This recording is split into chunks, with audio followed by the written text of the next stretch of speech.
This program is designed to provide general information with regards to the subject matters covered. This information is given with the understanding that neither the hosts, guests, sponsors, or station are engaged in rendering any specific and personal, medical, financial, legal, counseling, professional service, or any advice. You should seek the services of competent professionals before applying or trying any suggested ideas.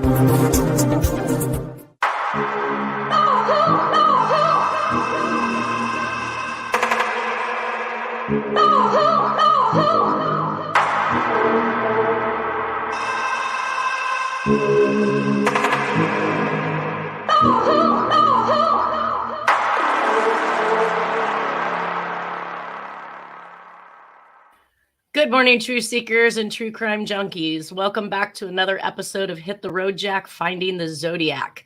I'd like to welcome to the show this morning, Nolan Del Campo. Good morning, Nanette. Good morning, world.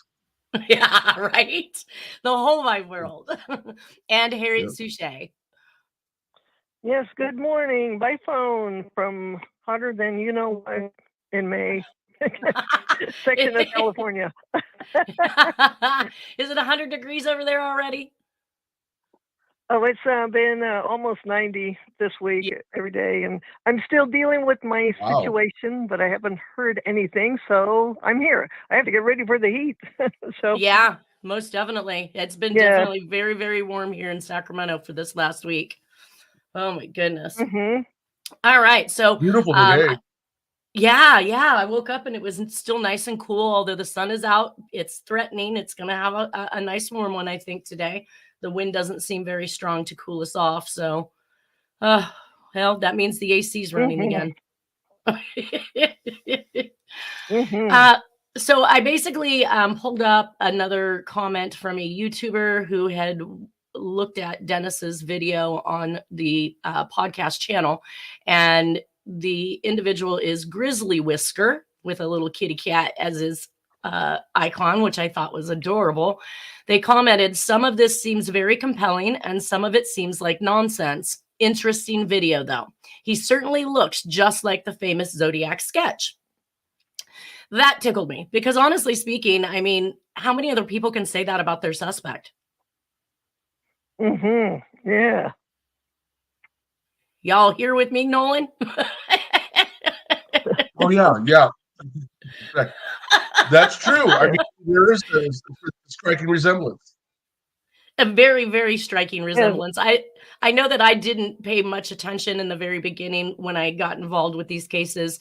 Dennis was very, very hot about me wanting to, or having me look at his website, see his evidence, his pictures, his everything. And I kept telling him, no. And I think it was kind of infuriating him a little bit, but I just wanted to do my job without having to know anything else about Jack at that particular point in time. Because when it boils down to it, all that really matters is the handwriting.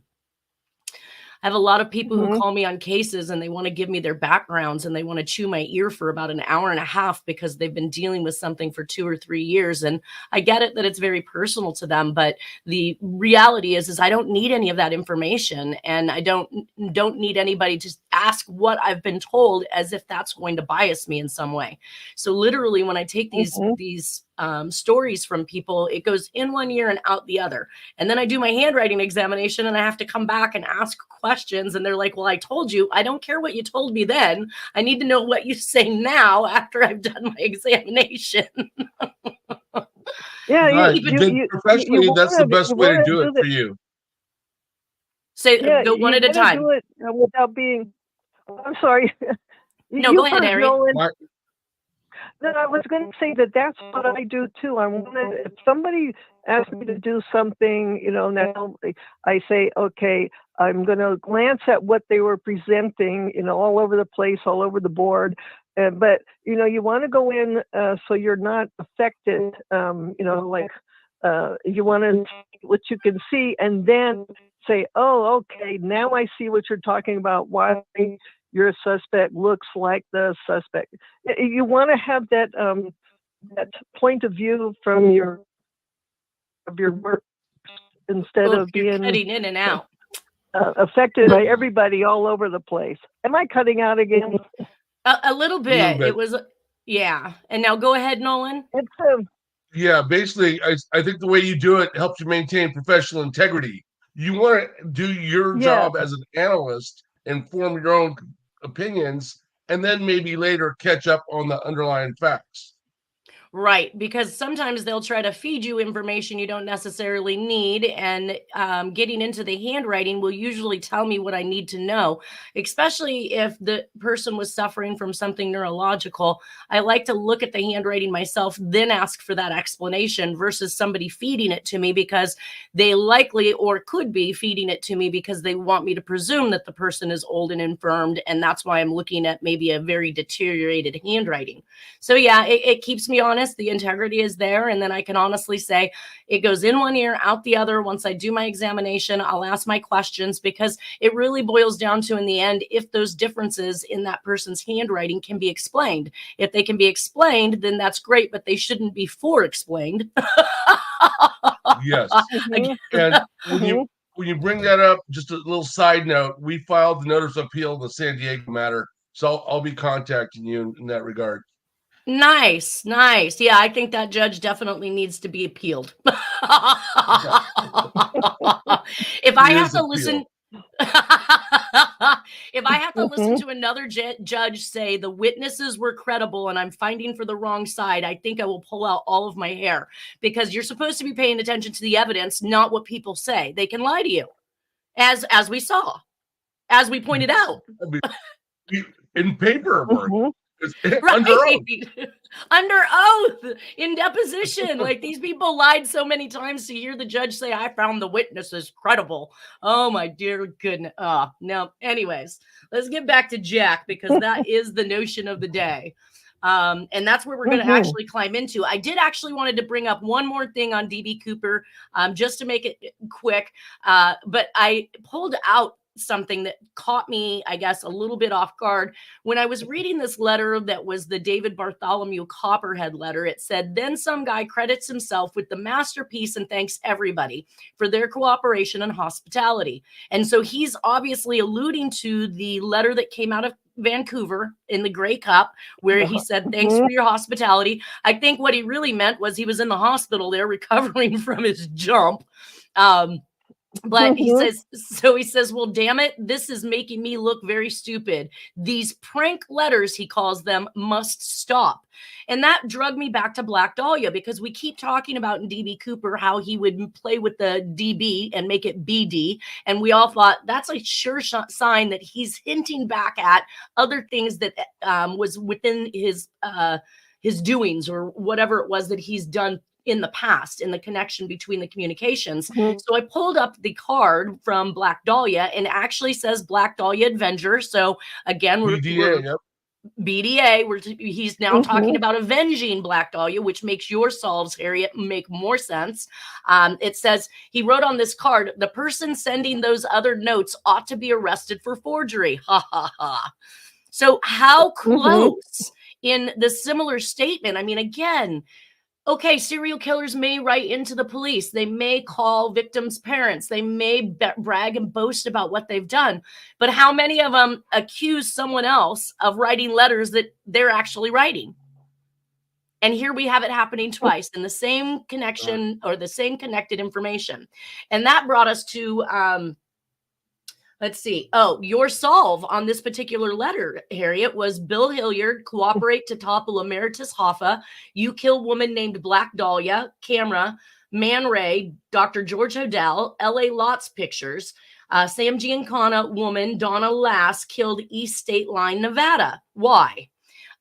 So he was here, linking them all. right. So we have a message that's actually yielding Black Dahlia's name and the reference. And this letter is going to the editor of the Oregonian, which is Bill Hilliard at the time. I just find this all to be a little bit too coincidental. Another paper boy. Go ahead. He was a paper boy. He was a paper boy connected to the Oregonian circa late 1940s, circa 1947-ish.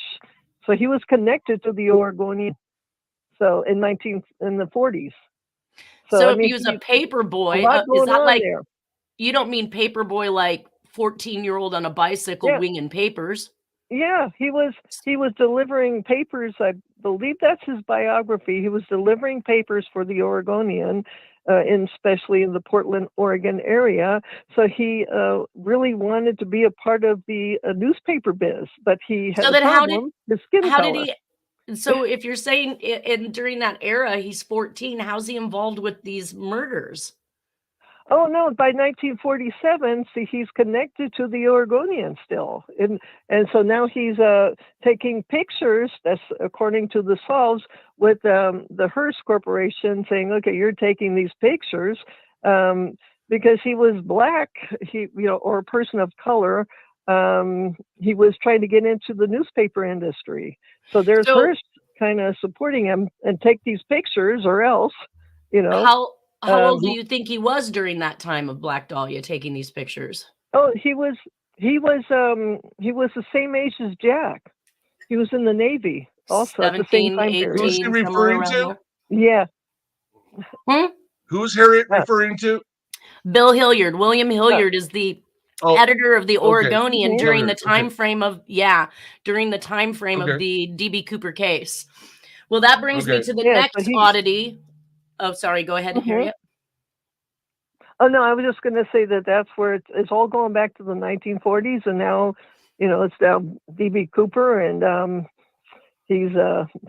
they're blackmailing Bill Hilliard. Remember this? You have to take part of this. This is What why are you they became hoping to editor. get from him other than, do you think it's to get the letters into the newspaper? Is that maybe why he's attacking these editors? He knows it's responsible or part of some shady business?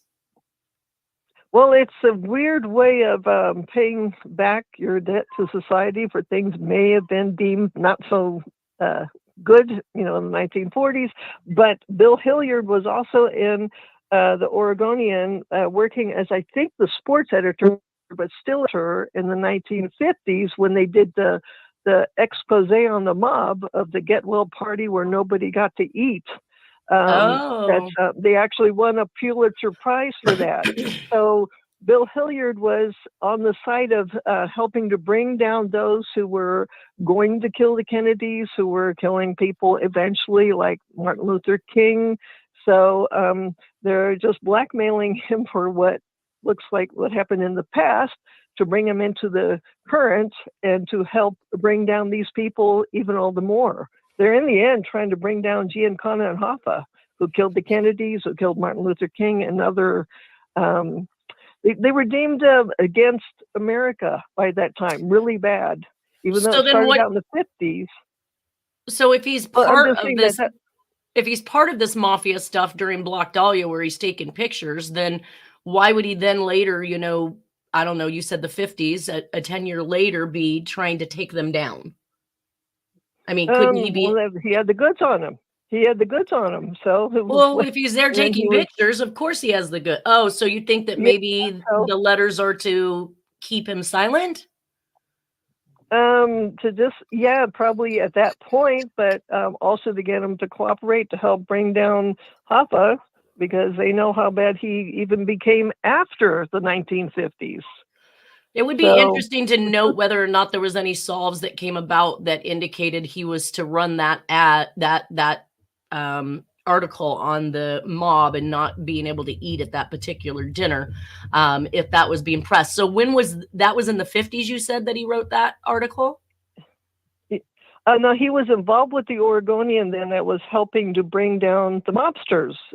It was 1957. It was known as the Get Well Party, where nobody got to eat, and all these mobsters had gathered up in Appalachia to help bring down the Kennedys for what was going on with Bobby Kennedy being a part of going after the gangsters and mobsters. And one of the mobsters that was very angry, that was kicked out of the consortium, was Frank Costello. And Frank Costello's guy was, and Frank Costello's guy, get this, was the Irishman, Frank Sheeran. So interesting, because you don't see that mentioned. Yes. You don't see that mentioned on The Departed, although that whole movie is loosely based with Jack Nicholson on Frank Costello and his informant, being an informant for the FBI. So all very interesting he was. stuff. Costello was the head of the New York mob. Costello. I feel like they were in the Bronx, right? Yeah. And one person that wasn't at that meeting in Appalachian, upstate New York, that was Carlos Marcello, the head of the New Orleans CIA. mob. But he sent the guy from Dallas in his place as his representative. So the guy from Dallas was there, and he got popped with everyone else. But Marcello, I think he might have been tipped off or something, but he didn't go. Yeah, he knew. Well, that brings me to the next or the last coincidence that I found in between Black Dahlia and the DB Cooper, and that is the letter from DB Cooper that said it's a cutout letter. Again, using newspapers and magazines. It says, "The perfect crime, grant me amnesty, money will be returned, no harm done." So he's basically saying he will turn himself in if he gets amnesty and he'll return the money. And then in Black Dahlia, we see the similar type pattern of, again, it's cut out words from magazines and newspapers. And it says, "Dahlia's killer cracking wants terms." So again, swearing he's going to turn himself in, as we've seen in many of these cases. But I just about giggled when I saw that both of these "I will turn myself in" cards were done in a manner that were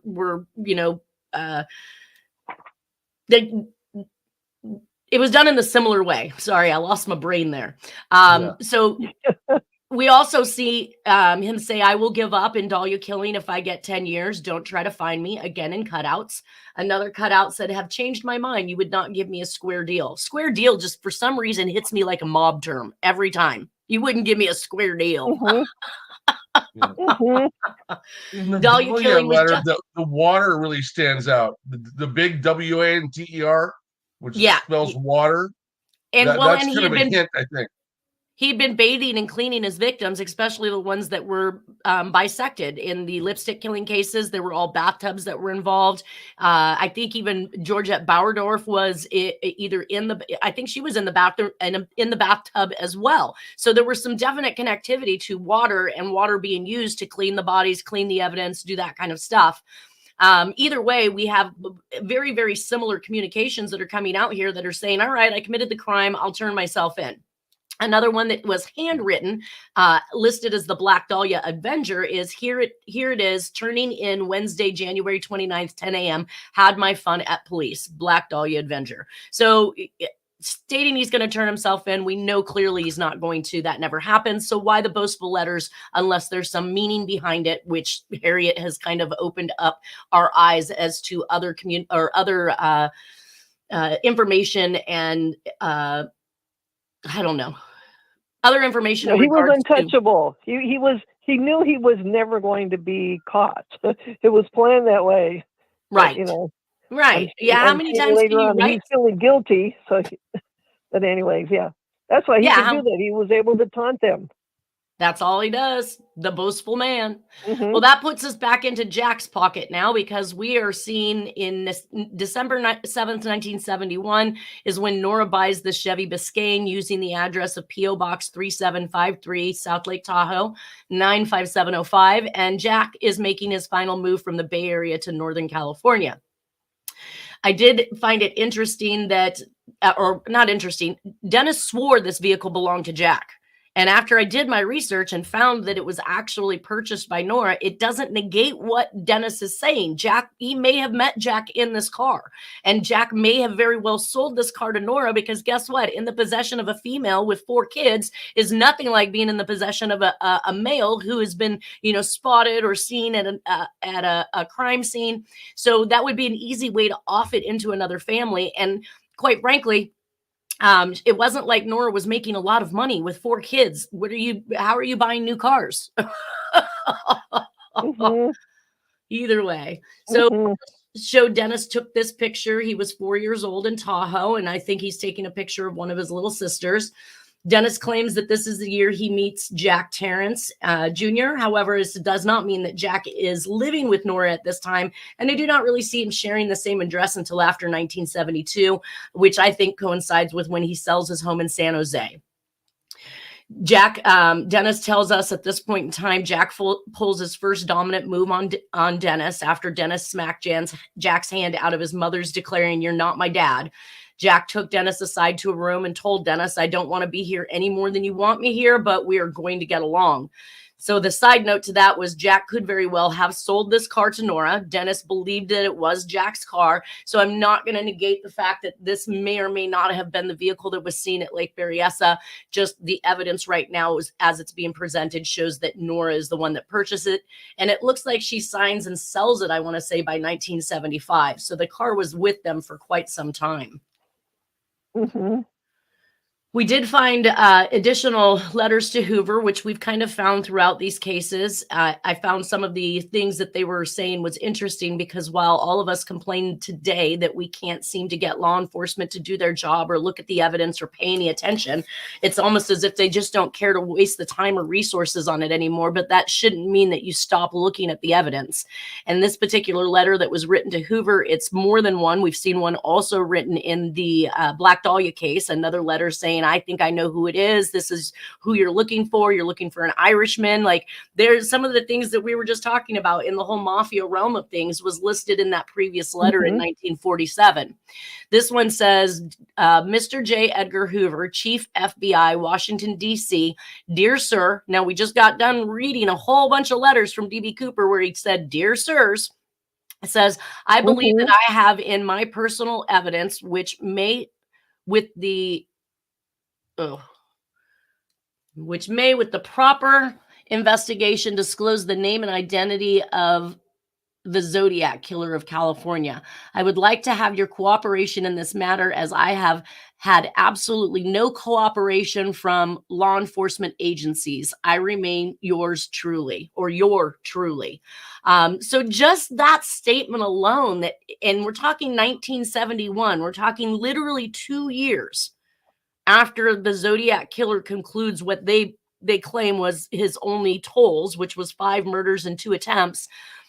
As little as 2 years in, somebody is complaining that he cannot get the local law enforcement agencies to look at his evidence or take him seriously. So it's not something that 40, 50 years later, like we're dealing with, where it's so far past that there's no interest in solving it, that the resources have been expended. This literally appears to me to be saying that they're purposely not investigating this case. Mm-hmm. Yeah, I'm going through my book. I think I have that one solved somewhere, so I'd have to send it to you when I find it. The "I remain your truly." There was something. Yeah, there was something I don't know. in there. There was something in there that caught my attention. I know I've done some of these, but anyways, yeah, it screams Jack 101, and that they're purposely not really going to go and arrest somebody in this, because there's some grand scheme of things going on and behind it all. Well, I remember doing this in regards to the Amerithrax Committee and the anthrax letters, when I had I think sent out something like 40 faxes to all of the sitting senators and congressmen and everybody involved in the Amerithrax case, and didn't receive not one response from anybody in regards to it. So then I wrote to the governor, and I basically said the same thing. Look, I can't even get people to pay attention. And the government's response, you're going to love this, you guys, because this is happening in 1971, and I'm doing this in 2013. Their response was, and this is from Mr. Hoover's office, "I received your letter on December 20th, and the concern which prompted you to write is understandable. With regard to your communication, the matter you mentioned is not within the investigative jurisdiction of the FBI. It is suggested, however, that you may wish to advise the San Francisco, California Police Department of any information which pertains to the Zodiac Killer." I wanted to hit the floor. I was like, oh my God, I got the same letter from the government's office saying, "This isn't our business, that you need to contact local law enforcement." I'm like, holy crap, we just told you local law enforcement isn't even taking it seriously. Wow. Yeah. Freaking deja vu. Like, I almost wanted to compare this to Jack's cursive writing. There is some significant differences in it. I have not done that handwriting examination yet, but I do think that I will possibly take a look at it and see how it compares. But it just, again, just shocking that you have a member of the public who is trying to give evidence in regards to the Zodiac killer, and they're being shunned by law enforcement as little as 2 years into this particular investigation. Absolutely mind-blowing. So I think in keeping with the times, the Watergate scandal and Nixon are in full swing. Maybe this is why so many references to the president. Also, Hillary Clinton did her part to show her true colors as a lying, unethical, and immoral Republican lawyer during this scandal. And I repeat that, Republican lawyer, guys. She is now, ever since we've known her in politics, she's been a Democrat. But back then, she was a Republican. Very interesting. Yeah, she was on the staff of I think Leon Jaworski. She was a staff lawyer, researcher, and there's a picture of her in the book I have on the Watergate scandal. Exactly. It's all wrapped up in the middle of everything dirty from day one. Now, what that makes me Republicans. Right. Young Republicans. So what happens in politics that causes one to flip sides? I mean, usually once you've chosen a side, you're pretty golden for most of your life. How do you go from being a Republican? I think it might have been Bill Clinton. She ended up meeting Bill, and Bill was pretty liberal, so I think he kind of changed her a bit. Oh, well, that could possibly be. I wouldn't put anything past what a man will do to a woman or a woman will do to a man. I just think of myself, what money, that's all. The money. She was Hillary Rodham back in that day. Right. And I literally would wonder where we would be at if she had made it to POTUS. Like, what kind of trouble would this world be in? Oh my God. Anyways, so Jack is it will always be the same people running it, right?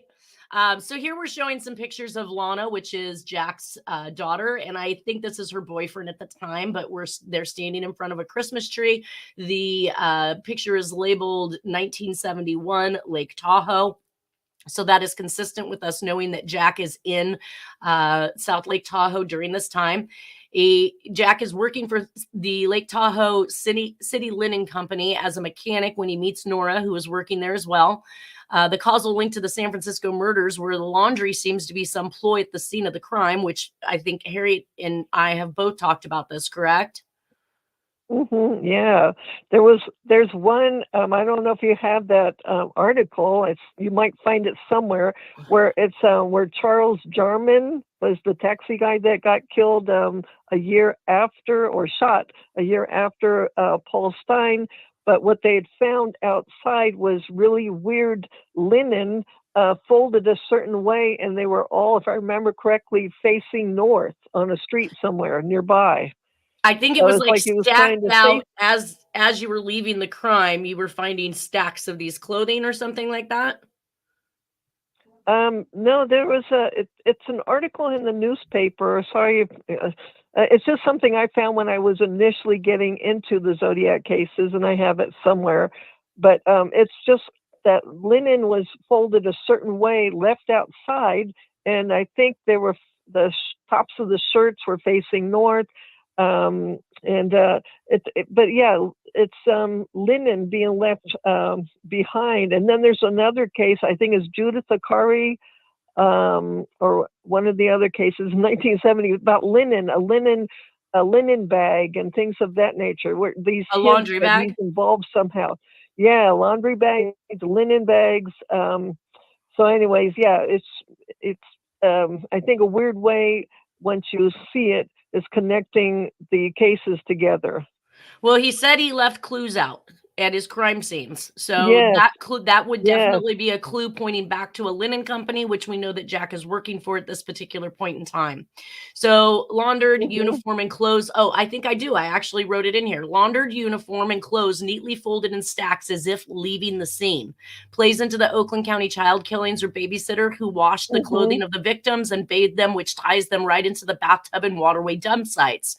Also, the purported accomplice, I don't think he's an accomplice. We'll get to his letter. I think he's actually the suspect, writing once again, states actually in it that he was bringing the children up in laundry bags, laundry hampers, basically. So we had another tie-in between laundry, linen, and so forth. Jack's daughter, Lana, seen to the right, worked at the same place as Donna Lass did at the Sahara Casino and was last seen leaving from. Donna Lass went missing from South Lake Tahoe, California at the Sahara Tahoe Casino. Pictures with Jack's writing on them during Christmas of 1971 in Lake Tahoe supports that he was there. And this is the year Jack tells Dennis Kaufman that he doesn't want to be there as much as Dennis didn't want him to be there. But that is how it's going to be, so he'd better get used to it. So to me, it looked like Jack has heeded the warning given in the newspaper 10/21 of 69 to disappear, change his looks, get a family, and stop killing. But the only time we really saw killing stop is right in that period of DB Cooper. So in November of 71, we don't see any murders until 72, which we're about to step into here in a second. And this is one of the reasons why I've kind of listed all of these different crimes together in this presentation as a possibility for Jack, because none of them overlap. You know, if we were having a murder on one day in California and a murder in I-45 or a murder in Freeway Phantom and on that same day, then we could collectively rule Jack out, because it would be literally near impossible for him to commit these crimes this far apart on the same exact day. And I say near impossible because if he's with the mob, he has a plane. He can get to wherever he needs to get to as quickly as possible, but it would make it more highly improbable that he was the killer of 3 people on the same day than us watching this actually not overlap segments and periods and timeframes going without any murders while other crime sprees are happening in different locations. This receipt right here actually confirms that Jack is still in San Jose area as late as 1972. It's dated January 14th of 1972, and it is a money order receipt from Wells Fargo Bank from the Livermore office branch in California, and it's issued to the Boilermakers Union for $19. And it says 2 months due and blood bank. I'm not sure what he means by that, but that's what's written in Jack's hand on here. Let's see. So pictures, this takes me back to him having been in the Union all the way back in Arkansas, and thus the pictures that we're seeing of the steel building or the steel stacks that are being built in the public company of Northern Illinois, which was another energy plant, basically. So July 8th of 1972, Jack is in a motorcycle accident in Cameron Park and sent to Marshall Hospital with injuries to his face, right elbow, and right shoulder. I'm betting this is where Jack, his back injury occurs again, but he blames it on work 2 months earlier or later. So he likely, if he messed him, and like Harriet had said, this may have been the offset of hurting himself when he was jumping out of the plane as DB Cooper, right? Yeah. So why would they send him? And then he got on the back of a motorcycle, if I remember correctly. After that, that's Dennis had the vague every time we would go through Reno, Dennis would stop talking and he would point to, for some reason, almost like he was in, I got to say it, like a trance. He would stop talking, whatever we were talking about. He'd say, see, right there, right there, right there. That's when Jack, he got injured right in behind the airport. And he got on the motorcycle and he had busted up his shoulder. He would always remember that, you know, that the motorcycle and getting busted up. And that's why the FBI that he was working with was believing that Jack was the best DB Cooper suspect. I don't know that. No, I never discussed DB Cooper ever, not even once with the FBI. I don't think that was ever even a consideration. No, but no, that Dennis would say this every time we were driving through there, but Dennis would remember Jack coming home that night to, you know, Nora's place, you know, and that she nursed him. She gave him great hospitality. She nursed his broken shoulder, busted up shoulder. Gotcha. So, now, what were you going to say, Nolan? Yeah. I'm wondering why they would send him to the VA hospital in Martinez when the VA hospital in Sacramento, Rancho Cordova, would be a lot closer to Cameron Park. Right. Yeah, it doesn't make any sense to go that far out. Well, they did say the next day they sent him to the VA hospital in Martinez, California. So initially he went to the Marshall Hospital, and then later to the Martinez VA. Was that Placerville or? At Cameron, well, he was in the accident in Cameron Park, so yeah, I'm not sure where Marshall Probably Hospital Placerville. is. Yeah. Gotcha. I just know that these are all listed in his work comp case. So it was typed up in there with this information. Now, Jack still owns his home at 2415 Dobrin Way, as far as we can tell, in San Jose until 1972. This is where he had that the basement that had a photo lab in it where Dennis believes that he was recreating the old pictures or evidence that he had on Black Dahlia and otherwise onto 110 film, which we can definitely see those pictures from what he believed to be Black Dahlia. They were literally, you can see that they were literally pictures that were then reproduced as another picture. And maybe all he did was then take a picture with the 110 film. He never actually developed that film and destroyed that other evidence, because as Dennis would say, if they came in looking for pictures from 1947, they weren't looking for 110 rolls of film. So they would have just kicked that to the side, thinking it had nothing to do with it.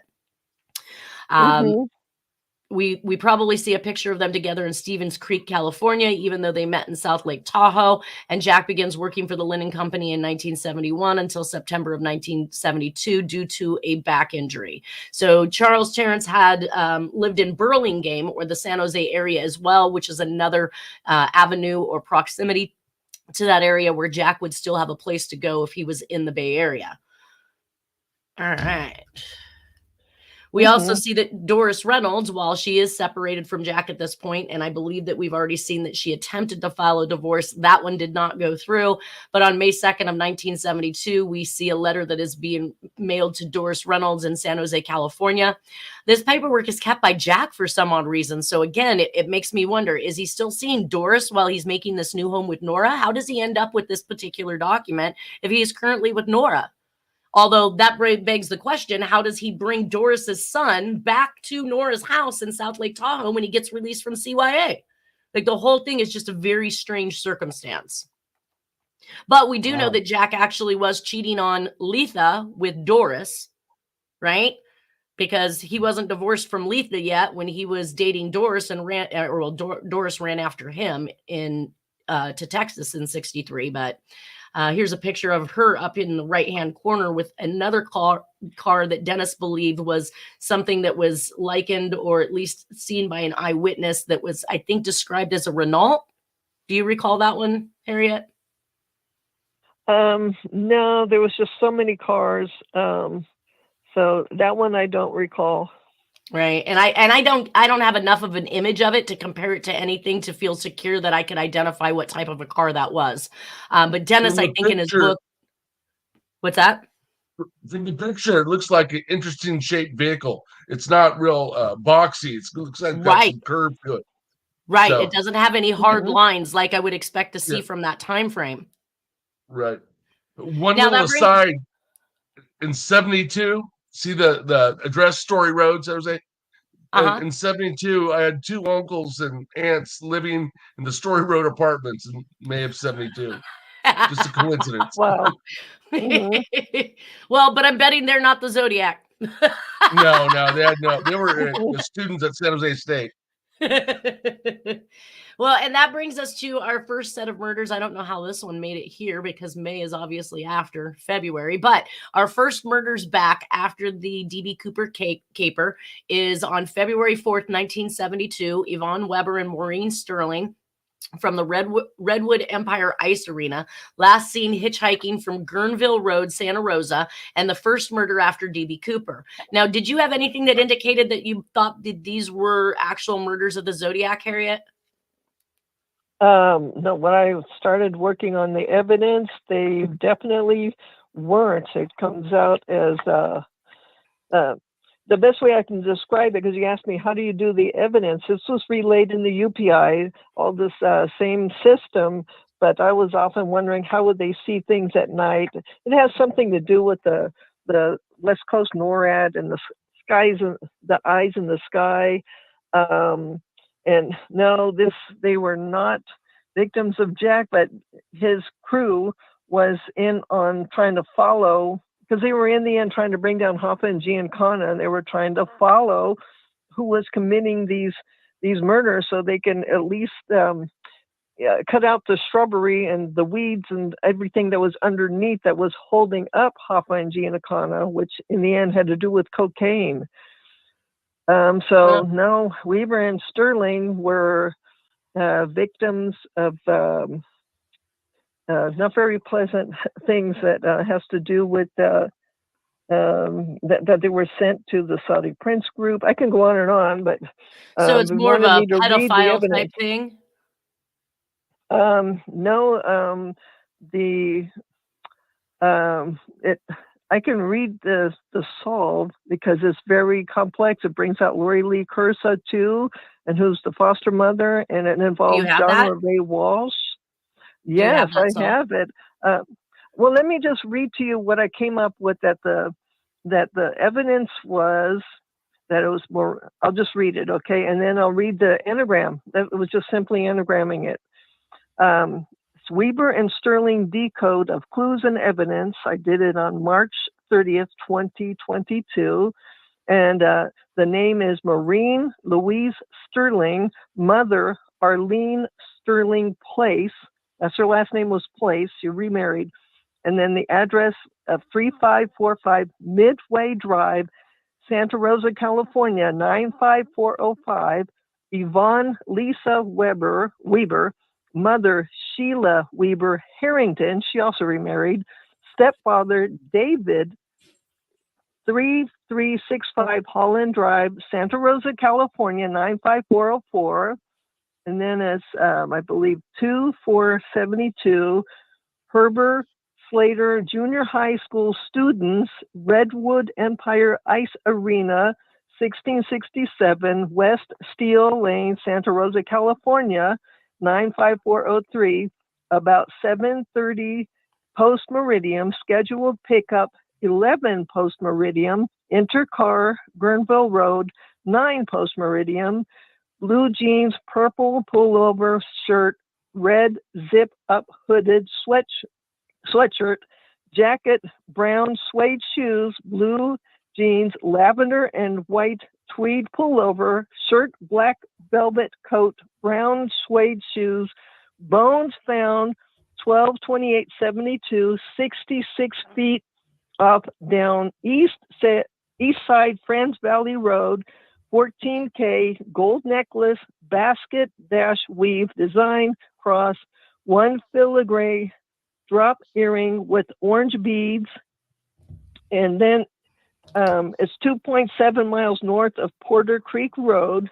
Then anagram it. It comes out as PN for President Nixon, HRH, that's for Halderman, DC, 2472, Garberville, Walsh, Tott's son, Japanese name, Danran, LDS, that's Latter-day Saints, Lori Lee Cursa, foster mother of 3545 Midway Drive, Arlene Sterling Place, drop off Maureen Louise Sterling and Yvonne Lisa Weber at 1667 West Steel Lane, 7:30 p.m., Santa Rosa, California, 95403, 9 p.m. Mother Sheila Weber Harrington of 3365 Holland Drive, stepfather David career airline pilot brother-in-law, that's James Personette, scheduled sell girls to Saudi Prince Group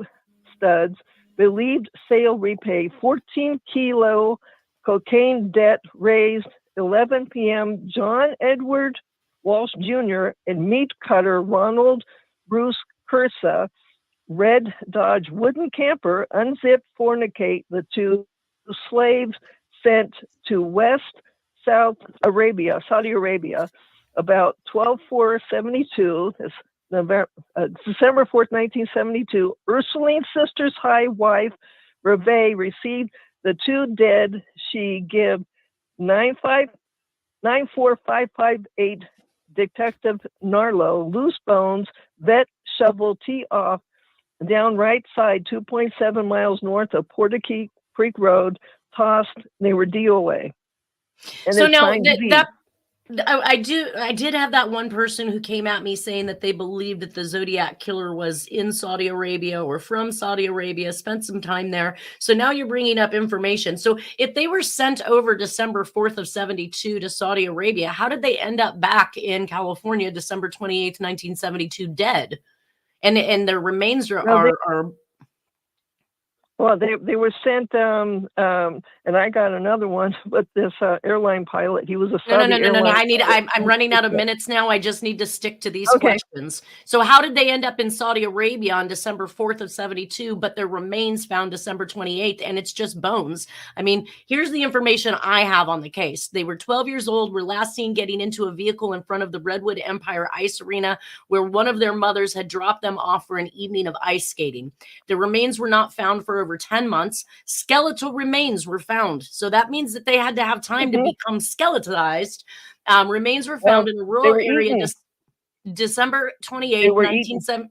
Okay. Hold on. Let me finish. Skeletal remains were found in a rural area December 28th, 1972. Only one earring was found at the scene. I was just flipping through my presentation because I do have a drop earring, like the teardrop shape earring, but you said filigree. I don't know what material that is. But it says only one earring was found at the scene. A cross for a necklace was also found. Last seen getting into a vehicle at the ice arena. Only one ear. That's repeating. See pictures of 4 different earrings. We're going to look at that. I don't think we'll get to it today, but that was found in Jack's belongings and found on Porter Creek Road on Franz Valley Road near where Kim Allen was found. Cause of death unknown due to skeletal remains. So now answer that question. So you were saying that you believe that they were eaten?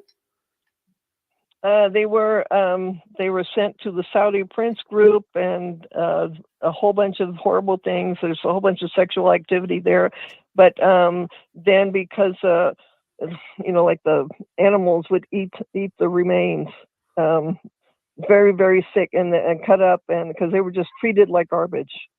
Wow. And so then all that was left was the skeletal remains. I wonder very how long. disgusting. Go ahead, Nolan. In a 10-month time period, there would have been plenty of time to get them to Saudi Arabia and then back to Northern California, because they were found 10 months later, and the bodies could have been decomposed. But I'm not, I don't want to accept the notion that they were eaten. Yeah, it is good. Well, I think what she was meaning was more or less like by animals in the wild. Oh, perhaps. Yeah. So, and maybe what you really have is not when they were taken. Maybe the December 4th, 1972 is not when they were taken to Saudi Arabia, but maybe returned from Saudi Arabia. That would give almost more sense. It was. The bones were returned. The bones were returned. That's what the Salva is saying. So that makes a lot more sense. Yeah. So get them out of the country and place them somewhere else, so it's never even associated to that particular. Okay. Yeah. Well, and that really kind of brings back like the poly class and the John Walsh stuff, from people being abducted right out of their homes or what have you. But either way, all right. So let's see. We're down to our last minute, so I'm not going to climb into this next one, but it was going to be Kim Allen, which I think you mentioned as well. We'll get back to this one next week then. And I want to thank you guys all for being here. Does anybody want to add anything at the last minute? No. Just enjoy the heat. It's coming. So deal with it. I'm going to do my best. I got my... I'll just say enjoy the heat. All right. All right, everybody, you have a wonderful weekend, and we will see you next Friday when we come back to continue the information and these Santa Rosa hitchhiker murders. Everybody take care.